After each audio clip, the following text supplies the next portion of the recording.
Throughout Year 12, I spent quite a bit of time finding model essays and reading through them to help clarify and refine my ideas.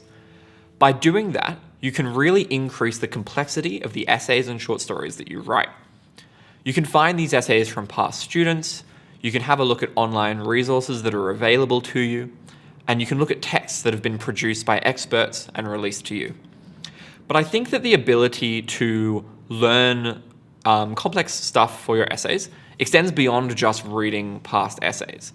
I think reading really widely, watching films and reading books that relate to the themes that you're looking to are a really great way of introducing new ideas into the essays that you write and the creative writing pieces that you produce.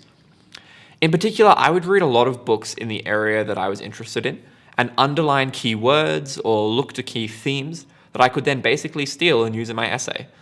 In particular, I would try and actively improve my vocabulary by reading books and finding new words and new themes or examples or techniques that I could then introduce into my own work.